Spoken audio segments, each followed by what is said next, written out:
আপনাদের বড় বড় সমাবেশে লোক লাগবে, তাদেরকে আপনারা রিজার্ভ ফোর্স হিসেবে ব্যবহার করবেন।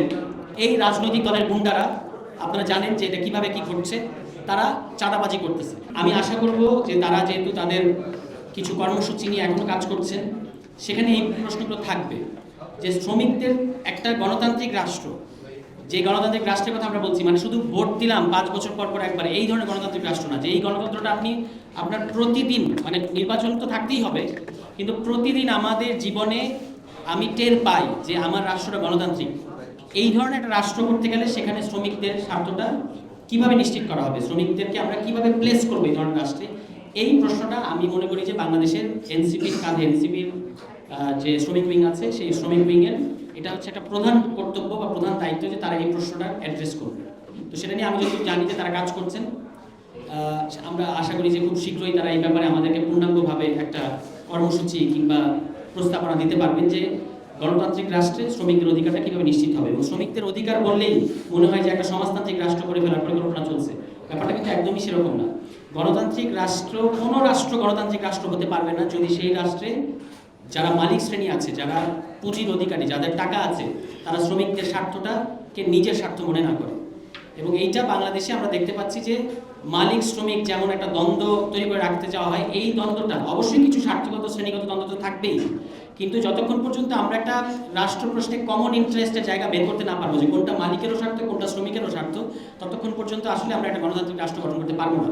তাহলে খুব রাইটলি আমাদের এখানে আজকে আপনারা শিরোনাম করেছেন যে এই গণতান্ত্রিক রাষ্ট্রে বা নতুন বন্দোবস্তে শ্রমিকদের ন্যায্য হিস্সাটা কীরকম হবে। এই প্রশ্নটা শুধুমাত্র কিন্তু তাদের মজুরি কত হবে সেটার প্রশ্ন না, মজুরিটা একটা খুবই গুরুত্বপূর্ণ প্রশ্ন, কিন্তু এর বাইরেও তারা, আপনি তো আশা করতে পারেন না যে একটা খুবই জীর্ণ শীর্ণ এবং মানবেতর জীবনযাপন করবে আমাদের শ্রমিকরা এবং আমরা একটা গণতান্ত্রিক রাষ্ট্র পেয়ে যাব কিংবা কারখানায় সমানে উৎপাদন হতে থাকবে, এটা কোনোদিন হবে না। তাহলে গণতান্ত্রিক রাষ্ট্রের স্বার্থেই মালিকদেরই উচিত এই প্রশ্নটা অনুধাবন করা, যেটা আবুল মনসুর আহমদ অনেক আগেই লিখে গিয়েছিলেন। কিন্তু মুশকিল হচ্ছে যে আমাদের আজকাল যারা একটু টাকা পয়সা হয়েছে, যারা একটু মালিক হয়েছেন বা বিভিন্ন কিছুর ক্ষেত্রে তাদের একটু সম্পদ আছে, তারা এই প্রশ্নগুলো বুঝতে চান না।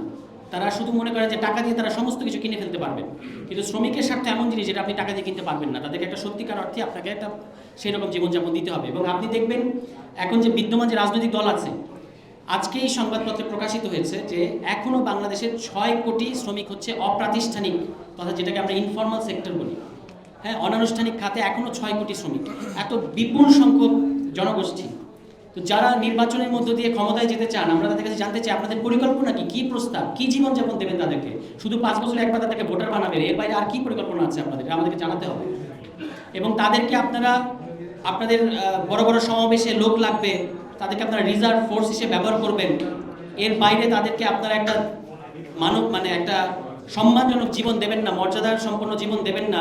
উল্টো আমাদের এই যে সারা ঢাকা শহর জুড়ে যেখানেই আমরা যাচ্ছি সেখানেই আমরা কিন্তু এই অপ্রাতিষ্ঠানিক শ্রমিকরা দেখতে পাচ্ছি, যাদেরকে রাষ্ট্র ব্যর্থ হওয়ার পরে তারা নিজেদের দায়িত্ব নিয়েছেন। তাদের কাছ থেকে আবার এই রাজনৈতিক দলের গুন্ডারা, আপনারা জানেন যে এটা কিভাবে কি ঘটছে, তারা চাঁদাবাজি করতেছে এখন। তা আমাদের প্রশ্নটা হচ্ছে খুব ক্লিয়ার যে অপ্রাতিষ্ঠানিক খাতে শ্রমিক সহ যারা শ্রমিক আছে তাদেরকে আপনি কি ধরনের জীবন দেবেন সেটা আপনাকে প্রস্তাব আকারে হাজির করতে হবে। এটা প্রত্যেকটা রাজনৈতিক দলের দায়িত্ব। এবং যারা অপ্রাতিষ্ঠানিক খাতের যে শ্রমিকরা আমাদের পুরো ঢাকা শহরে আছে, তাদেরকে যেভাবে ভয়ঙ্করভাবে চাঁদাবাজির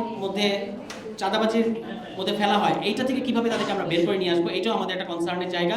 এবং সেখানে আমরা মনে করি যে আমরা নিশ্চয়ই এই ব্যাপারে আরও কাজ করব যে এই অপ্রাতিষ্ঠানিক খাতের শ্রমিকদেরকে একটা লাইসেন্সের আওতায় আনতে হবে এবং তাদেরকে বিদ্যুৎ সুবিধা থেকে সমস্ত কিছু সুবিধা, এখন যেটা হয়েছে যেহেতু তারা এটা কোনো রকম রাষ্ট্রীয় সুবিধা কিংবা রাষ্ট্রীয় সেবা পায় না, ফলে রাজনৈতিক দলের সাথে তাদেরকে একটা অস্বাস্থ্যকর সম্পর্কের মধ্যে থাকতে হয়। রাজনৈতিক দলের অমুক নেতাকে মেনটেন করতে হয় এবং সেই নেতাই তাদেরকে রাজনৈতিক ক্ষমতা ব্যবহার করে বিদ্যুৎ, পানি, এই সমস্ত তাদের ব্যবসার জায়গাটা ম্যানেজ করে দেন এবং তার বিনিময়ে ওই রাজনৈতিক নেতার কাছে আসলে আমাদের শ্রমিক ভাইরা জিম্মি থাকেন।